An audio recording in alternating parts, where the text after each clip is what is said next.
Saudara-saudariku yang terkasih, hari ini Jumat 15 Mei 2026. Saya Romo Siga dari Gereja Katolik Santo Fransiskus Xaverius, Pacitan. Dalam nama Bapa dan Putra dan Roh Kudus. Amin. Kita bersama Bunda Gereja pada hari ini memasuki novena Roh Kudus hari pertama. Kalau Tuhan bersama kita, siapa berani melawan kita? Kita tidak usah menunggu sampai dunia penuh bunga untuk bergembira dan berbahagia. Tuhan menjaga kita. Kita tidak usah cemas, khawatir, bimbang dan ragu. Yesus telah menubuatkan sukacita itu. Kamu akan sedih, tetapi kesedihanmu akan berubah menjadi sukacita.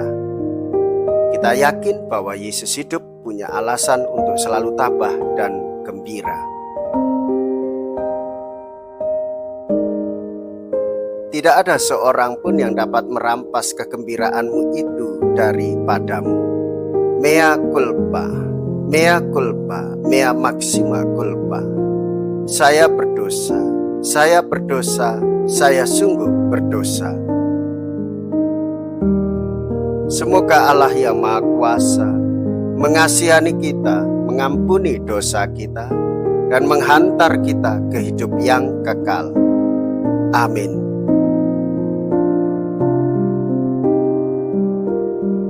Marilah kita berdoa.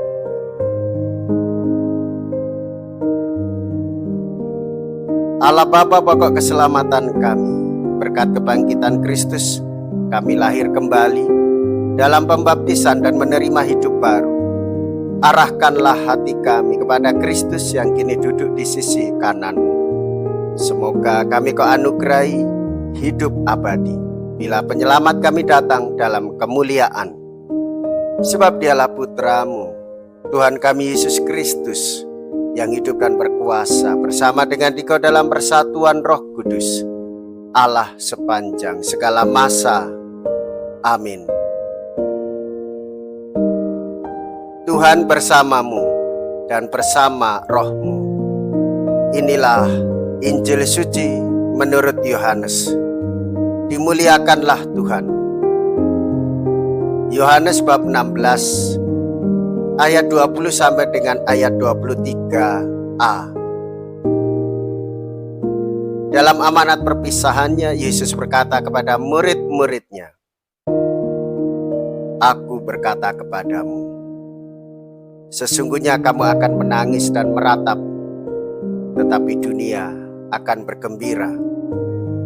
Kamu akan berduka cita, tetapi duka citamu akan berubah menjadi sukacita.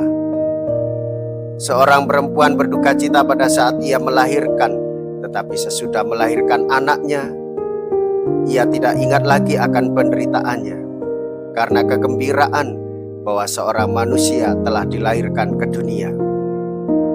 Demikian juga kamu sekarang diliputi duka cita, tetapi aku akan melihat kamu lagi, dan hatimu akan bergembira. Dan tidak ada seorang pun yang dapat merampas kegembiraanmu itu daripadamu. Dan pada hari itu kamu tidak akan menanyakan apa-apa padaku. Demikianlah sabda Tuhan. Terpujilah Kristus.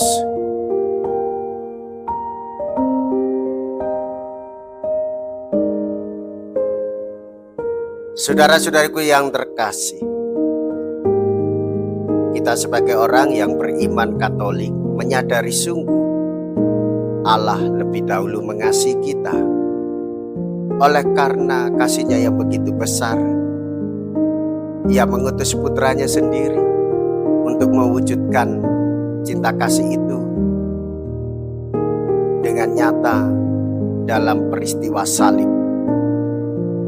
Yesus lebih dahulu menderita, dan Yesus yang bangkit menyelamatkan kita semua. Saudara-saudariku yang terkasih, melalui penderitaan Yesus, kita diangkat menjadi anak-anak Allah. Melalui penderitaan Yesus, kita merasakan kasih Allah. Sejak semula Tuhan itu senantiasa mengasihi, dan sampai kapanpun Ia tetap mengasihi. Maka ketika kita mengalami penderitaan, hendaklah itu dijadikan satu kesatuan dan ungkapan kesetiaan kita dengan apa yang sudah dialami oleh Tuhan kita Yesus Kristus. Ketika sakit, ketika sendiri, kita ingat akan cinta kasih Tuhan. Saudara-saudariku yang terkasih, penderitaan bukanlah soal jika ia selalu hanya bergantung kepada Tuhan. Salah dan dosa kita kembali kepada Tuhan. Mohon rahmat penghiburan, mohon rahmat peneguhan, mohon kasih karunia Roh Kudus. Karena kita percaya Yesus senantiasa menyertai kita semua.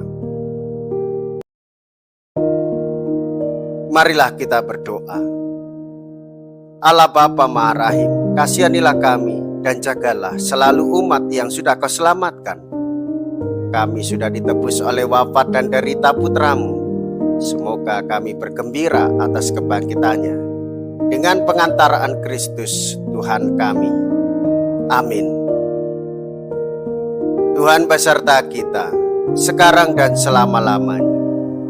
Semoga Allah yang Maha Kuasa memberkati saudara sekalian, Bapa dan Putra dan Roh Kudus. Amin. Saudara-saudariku yang terkasih, pergilah, ibadah sabda sudah selesai. Haleluya, haleluya. Syukur kepada Allah. Haleluya, haleluya.